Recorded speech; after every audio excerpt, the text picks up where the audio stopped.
लोकांनी ठरवलेला आहे, जनता निर्णय देईल तो आम्हाला मान्य राहील, कारण आम्ही लोकशाहीची माणसं आहोत.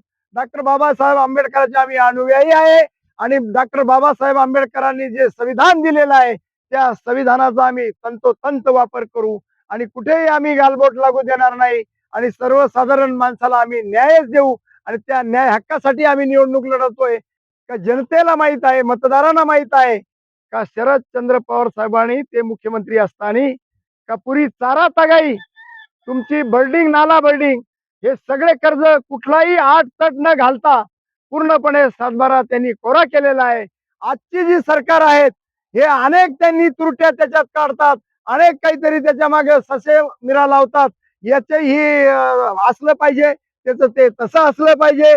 म्हणजे फक्त त्यांना माणसांची आमच्या मतदारांची ससे होलपाट करायची आहे, बाकी काम करायचं नाही.